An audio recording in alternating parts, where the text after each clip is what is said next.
Peri Warjio resmi mengundurkan diri dari kursi Gubernur Bank Indonesia pada 27 Juli 2026.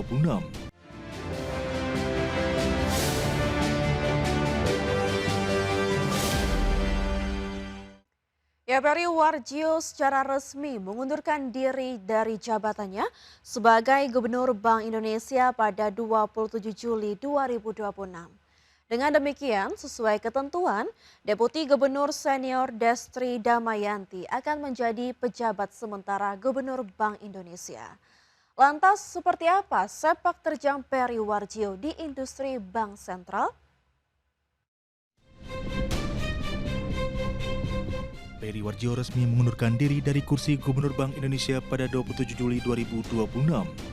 Nantinya Presiden Prabowo Subianto akan menerbitkan surat keputusan Presiden terkait pemberhentian Peri dari kursi orang nomor 1 BI.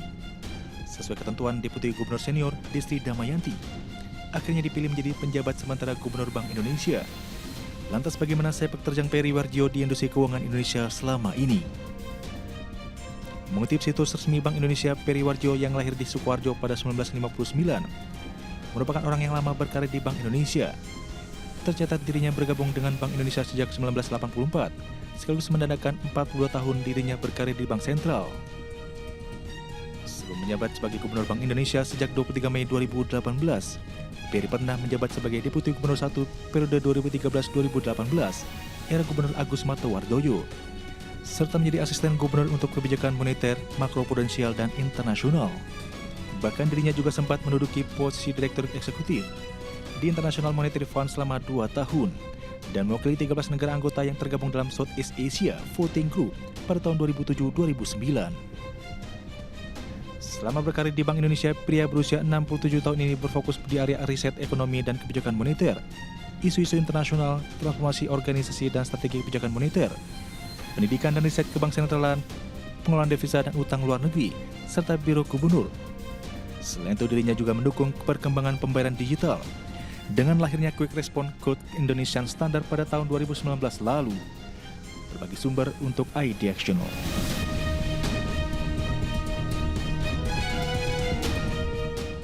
Pejabat Gubernur sementara Bank Indonesia, Destri Damayanti, memastikan operasional Bank Sentral tetap berjalan normal setelah terjadinya pergantian kepemimpinan BI. BI akan terus fokus menjaga stabilitas nilai tukar rupiah, memelihara kelancaran sistem pembayaran, serta menjaga stabilitas sistem keuangan. Pejabat Gubernur sementara Bank Indonesia Destri Damayanti memastikan operasional Bank Sentral tetap berjalan normal setelah terjadinya pergantian kepemimpinan di Bank Indonesia. Ia menegaskan seluruh tugas dan kewenangan Bank Indonesia akan tetap dilaksanakan secara optimal sesuai amanat undang-undang. Destri menyampaikan Bank Indonesia akan terus fokus menjalankan mandat utamanya, yakni menjaga stabilitas nilai tukar rupiah, memelihara kelancaran sistem pembayaran, serta menjaga stabilitas sistem keuangan untuk menopang pertumbuhan ekonomi yang berkelanjutan. Destri mengatakan pelaksanaan mandat tersebut menjadi bagian penting dalam menciptakan iklim ekonomi yang kondusif bagi dunia usaha. Dengan kondisi ekonomi yang stabil, sektor real diharapkan dapat terus tumbuh dan membuka lebih banyak lapangan pekerjaan. Bank Indonesia akan selalu senantiasa memastikan keberlangsungan tugas dan wewenang untuk mencapai stabilitas nilai tukar rupiah, memelihara stabilitas sistem pembayaran, dan turut menjaga stabilitas sistem keuangan dalam rangka mendukung pertumbuhan ekonomi yang berkelanjutan. Destri menambahkan Bank Indonesia juga akan tetap berpegang pada prinsip tata kelola kelembagaan yang baik dan profesionalisme dalam setiap pengambilan kebijakan.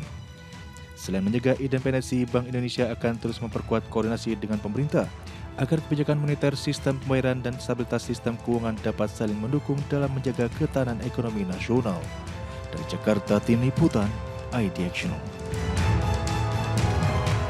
Emiten media hiburan PT Rans Entertainment Indonesia Tbk ditinggal salah satu petingginya.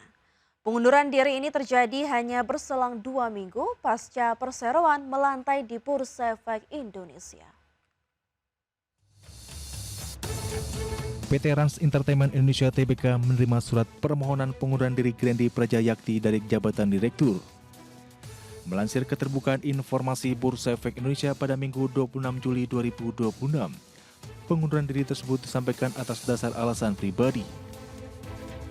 Langkah ini membuka usai perseroan baru saja mencatatkan saham perdana di bursa pada 10 Juli 2026 lalu. Grandi diketahui baru bergabung dengan grup Rans sejak 2023, serta menjabat sebagai CEO Rans Food. Harga saham emiten berkode Rans mengalami tren penurunan setelah sempat menyentuh level tertinggi di Rp272 per saham. Pada penutupan perdagangan 24 Juli 2026, saham Rans bertengger di posisi Rp214 per saham. Pergerakan ini terjadi setelah perseroan sebelumnya mematok harga penawaran umum perdana sebesar Rp170 per saham. Manajemen memastikan dinamika harga saham serta mundurnya jajaran direksi tidak mengganggu kelangsungan usaha. Manajemen Rans menegaskan pengunduran diri tersebut tidak memberikan dampak material negatif terhadap operasional maupun keuangan perseroan. Pihak Rans bakal segera menyelenggarakan rapat umum pemegang saham sesuai ketentuan regulasi pasar modal.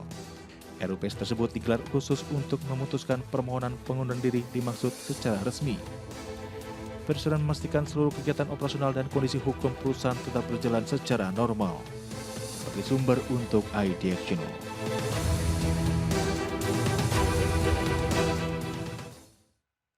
Pemirsa, kita beralih ke berita emiten selanjutnya di mana PT Indo Oils Perkasa Tbk resmi mendirikan anak usaha baru bernama PT Perkasa Hijau Energi. Langkah strategis ini dilakukan guna memperluas potensi pasar sekaligus memperkuat kinerja bisnis perseroan. PT Indo Oil Perkasa Tbk resmi menguasai 99,99% kepemilikan saham pada anak usaha barunya PT Perkasa Hijau Energi. Berdasarkan keterbukaan informasi Bursa Efek Indonesia per Jumat 24 Juli 2026, entitas anyar ini resmi didirikan pada 20 Juli 2026. Sementara porsi saham sisanya sebesar 0,0004% dimiliki oleh Direktur Perseroan Albert Widakdo Sutanto. Manajemen menegaskan pembentukan anak usaha ini bertujuan untuk mengoptimalkan potensi pasar sekaligus mendongkrak performa bisnis oils. Pendirian PT Perkasa Hijau Energi kini melengkapi kepemilikan anak usaha perseroan menjadi 3 entitas. Sebelum mendirikan PSI, emiten berkode oils ini telah membentuk PT Indosena Perkasa Refinery pada 30 Januari 2024 lalu. Perusahaan patungan bersama Sena Mills Refinery Export tersebut bergerak di bidang perdagangan besar buah mengandung minyak. Ekspansi bertahap ini mempertegas komitmen perseroan dalam memperluas diversifikasi portofolio bisnisnya. Perseroan juga terus memperkuat diversifikasi pada lini bisnis olahan kelapa dan minyak. Hal tersebut ditandai dengan pendirian PT Indo Kelapa Perkasa pada 16 Desember 2024 lalu. Entitas anak tersebut fokus menggarap industri produk masak serta olahan berbahan baku kelapa. Langkah konsolidasi grup ini diharapkan mampu memberikan nilai tambah serta mendongkrak kinerja keuangan perseroan ke depan. Berbagai sumber untuk iDirectional.